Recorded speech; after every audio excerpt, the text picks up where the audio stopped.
Bom, gente, boa tarde a todos. Muito bom a gente falar depois desse passo espiritual, dessa abertura.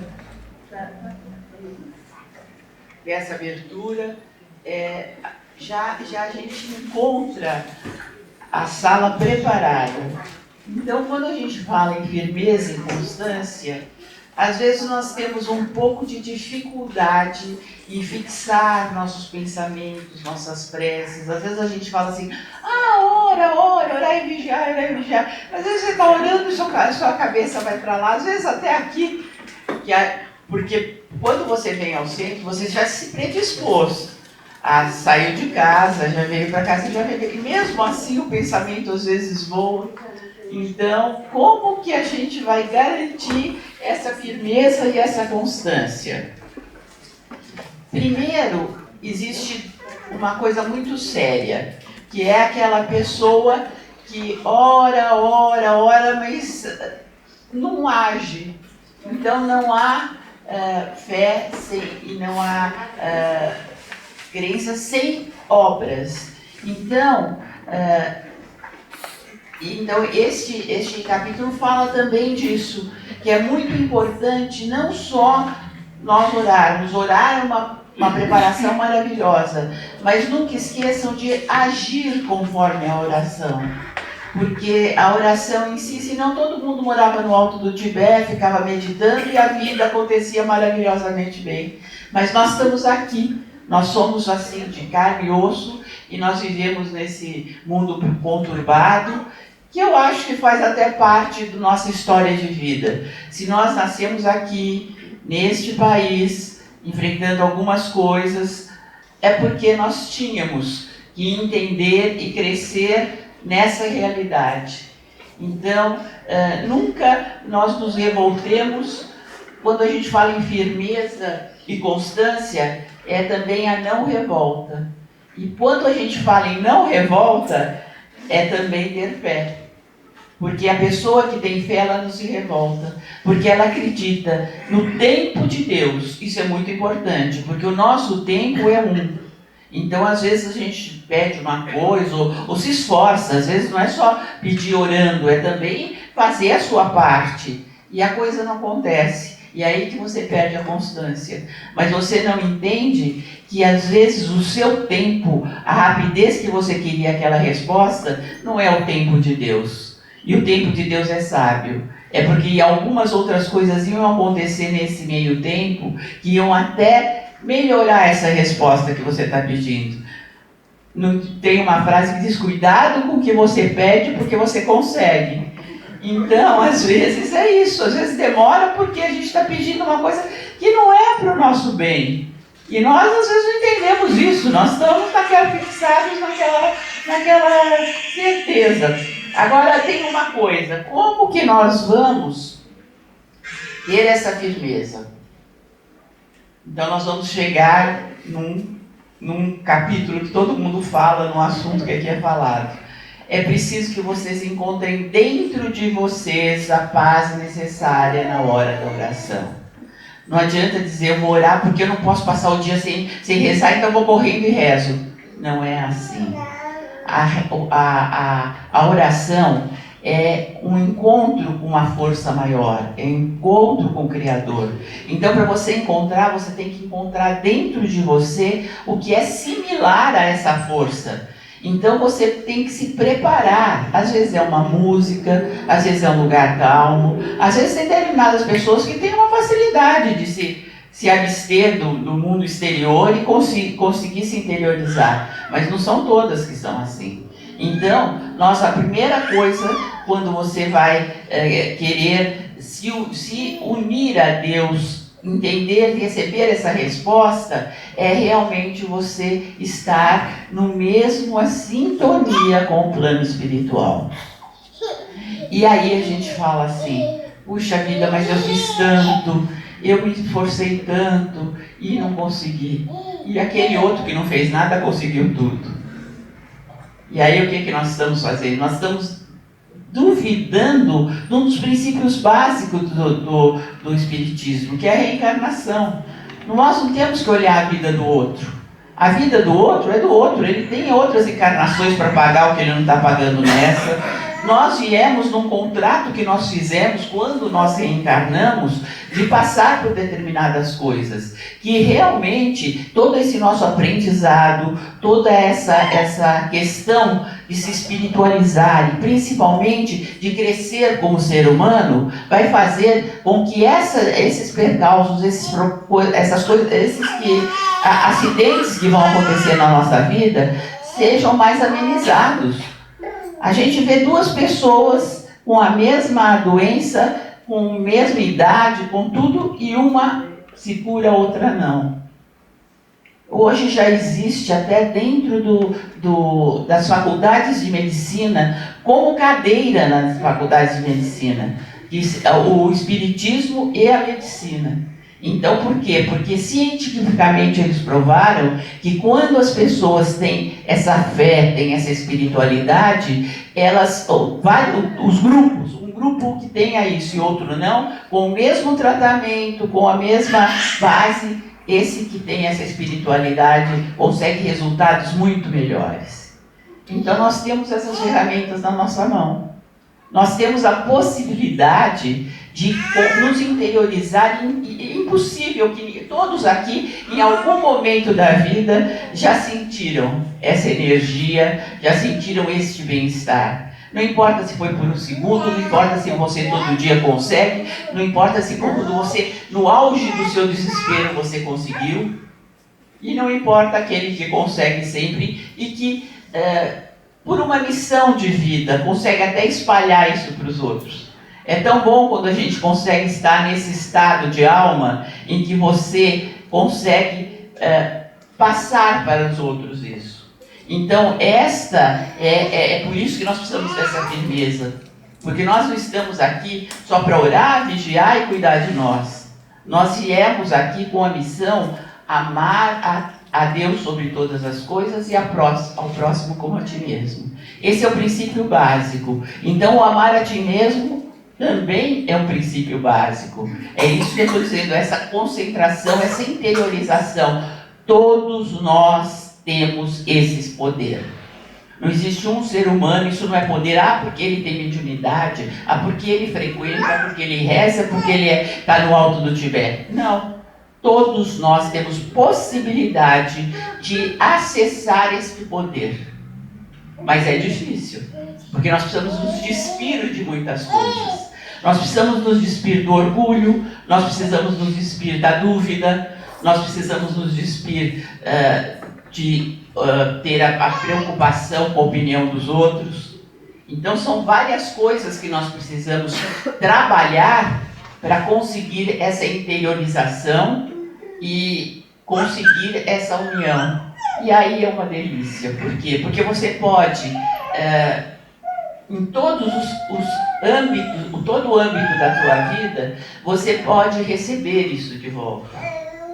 Então, as pessoas, você vê uma pessoa que está desequilibrada, e de repente ela está desequilibrada, e quantos vêm aqui na orientação e estão desempregados, e estão passando por um momento difícil financeiro, que o relacionamento não deu certo. Então, às vezes a pessoa vem aqui péssima, e aí ela fala, não, mas eu quero emprego. Gente, não é um emprego, você tem que se equilibrar primeiro. Porque se você for desequilibrado desse jeito, fazer no RH de qualquer empresa, ninguém vai te contratar, vai dizer, o que eu quero essa pessoa desequilibrada aqui na minha frente?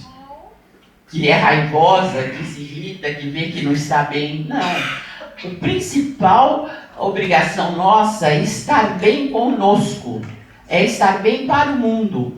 É isso que é a nossa obrigação, porque a partir daí as coisas virão. As coisas são coisas materiais. E nós estamos falando de uma ascensão espiritual. Nós estamos nos tornando uma pessoa melhor. E isso ultrapassa a nossa pessoa. Isso passa para os outros que conversam com a gente. Isso passa para o trabalho no lugar onde nós trabalhamos. Isso passa no grupo que nós frequentamos, na família. Esse bem-estar que é uma procura difícil e que é por isso que a gente precisa de firmeza e constância, porque não é fácil, não é dizer, que bom, já estou, vem aqui, ó, não é assim. É toda uma preparação e um trabalho mesmo que você tem. Porque é muito fácil a gente se deixar levar por exemplo, essa pessoa que eu estava comentando agora, que vem agora, perdeu o emprego, está sem dinheiro, o relacionamento não deu certo.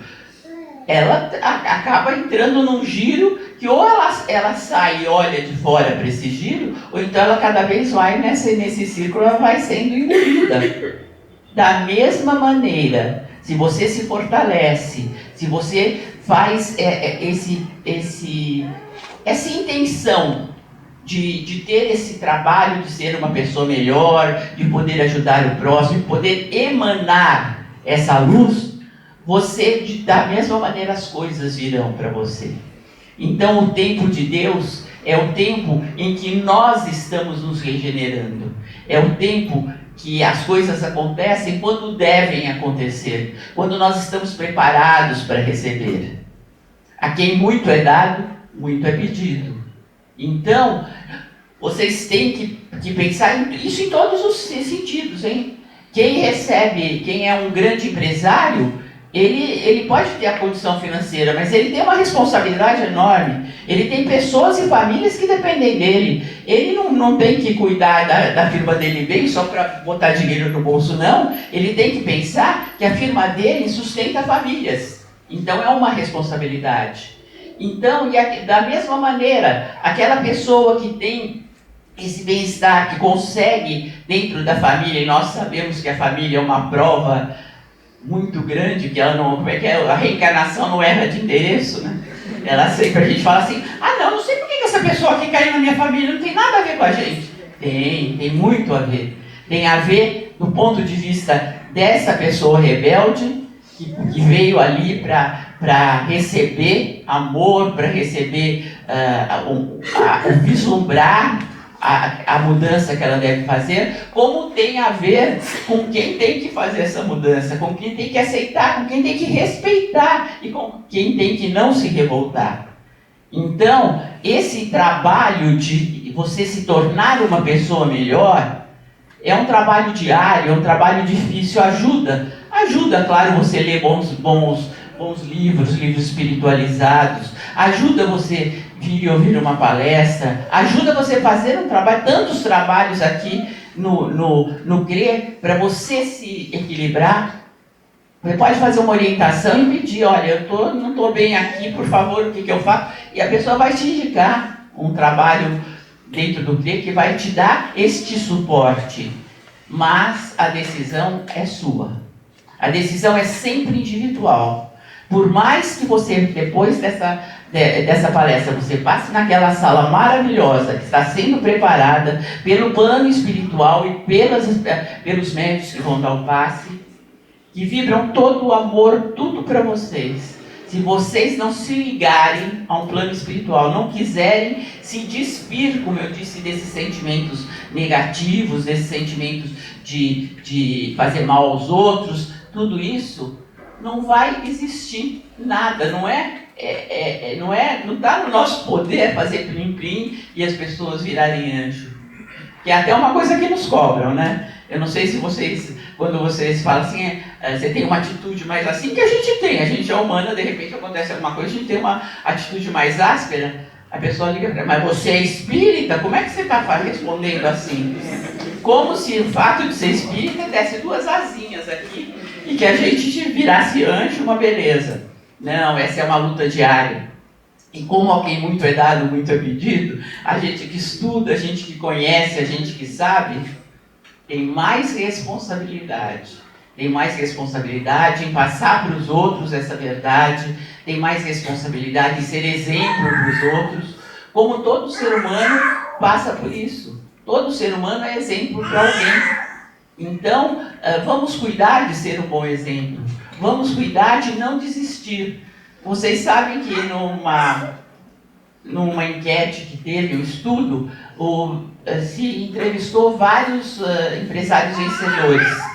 E para saber o que eles tinham em comum. O que era que eles tinham em comum? Eles tinham um bom suporte financeiro, eles tinham pessoas com boa vontade que trabalhavam com eles? Não, eles tinham persistência.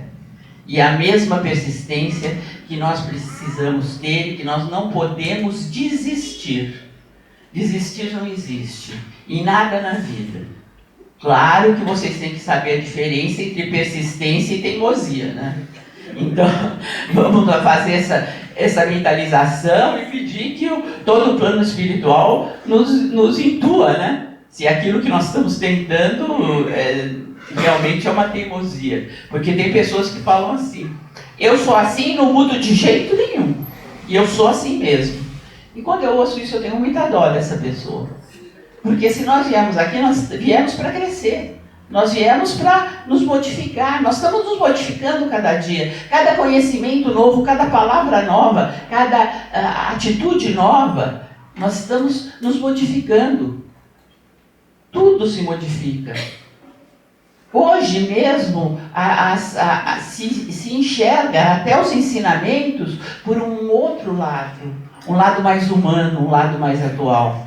Então, quem diz eu não vou mudar nunca, estagnou no tempo. Está perdendo muita coisa. Porque o novo conhecimento, os novos relacionamentos, tudo que é novo nos ensina muito. Porque nós estamos saindo da nossa concha. E também é uma verdade. Quando você quer ajudar os outros, você não pode estar dentro de uma concha. Se você fecha uma porta, você fecha às vezes para a pessoa que vai te pedir alguma coisa, mas também você fecha para aquela que quer te dar. Então, o nosso desafio é realmente perceber essa diferença.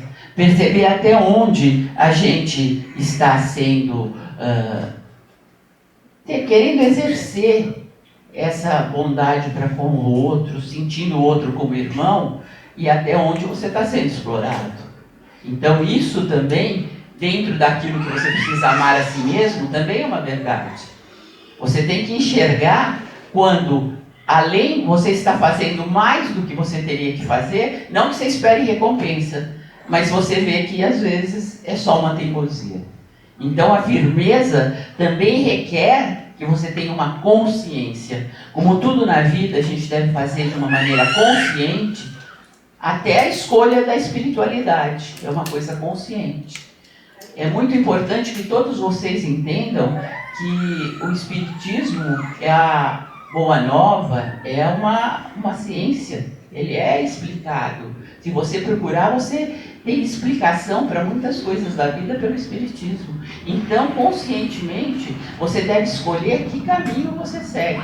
Você só não pode desistir de escolher um caminho espiritual e ficar só no caminho material. Porque isso aí realmente não leva a nada e isso realmente vai fazer com que vocês passem uma encarnação inteira desperdiçada. E isso a gente não quer para ninguém. E aí tudo que eu estudei, tudo que eu fiz, não adiantou nada. Eu ia falar um monte de coisa do Evangelho e acabei... Aqui, ó, página de página. Mas tem aqui, que eu faço questão de ler a última palavra. Deus é a fonte para uma vida emocional pura, curada e inabalável. Somos humanos e, como tais, somos suscetíveis a falhar e ter momentos de fraqueza. Mas Deus faz novas todas as coisas. Ele pode renovar o seu coração em pedaços e fazê-lo feliz outra vez. Deixe que Deus te transforme, te purifique e te renove por completo. Dê a Jesus total acesso ao seu coração, todos os dias. E assim você vai viver o sobrenatural de Deus. Vai ter novas forças, coragem e uma disposição impressionante que fará toda a diferença no seu dia a dia. Entrega o seu coração ao Senhor e Ele vai te renovar. Então é essa força que vocês devem perceber. E eu aproveitando, que ainda por isso que eu quis terminar nesse momento, aproveitar que domingo é Dia das Mães. Então que tal a gente fazer uma prece, uma vibração pelas mães? Vamos? Então vamos respirando profundamente, entendendo a respiração e expirando. Mais uma vez. Inspirando, prendendo a respiração e expirando. Vamos encostando o queixo no peito, virando para um lado, para trás, como se estivéssemos olhando o teto, para o outro lado, soltando todas as tensões que se acumulam no nosso pescoço, tudo aquilo que nós carregamos e que não é nosso, porque o ser humano tem isso, ele carrega peso que não é seu. Então, que cada um tenha responsabilidade pelas suas coisas. Nós vamos agora nos ajeitando na cadeira, vamos esticando os braços, abrindo e fechando as mãos, como se nós estivéssemos nos livrando de tudo aquilo que possa nos incomodar, para que nós possamos atingir essa leveza, esse bem-estar, para entrar em contato com o plano espiritual presente aqui na sala. E que ele nos ilumine, e que ele nos envolva, e que ele mande para nós uma luz que nós vamos recebendo com muito amor. E cheios deste amor, dessa luminosidade, vamos imaginando a nossa mãe, encarnada ou desencarnada, que ela sinta o nosso amor, que ela sinta que nós não temos nenhum mau pensamento em relação a ela, que ela não sinta nenhuma culpa, porque ela fez o melhor que ela pôde por nós e principalmente nos amou com o amor mais puro que existe. Obrigado a este ser, sem o qual nós não existiríamos e que sempre pensou em nós. Agora, aproveitando essa energia, vamos vibrar por todas as mães que necessitam dessa prece. Vamos fazer essa doação para mães que estão sozinhas, para as mães idosas que estão abandonadas nos asilos, para todas as mães daqueles filhos problemáticos, aditos, que sofrem tanto. Que venha a mão de Deus sobre elas e que elas sintam, neste momento, um acalanto. E nós vamos agradecendo ao plano espiritual e a tudo que nós conseguimos neste momento. Que assim seja, graças a Deus. Bom, obrigada a vocês e até a próxima.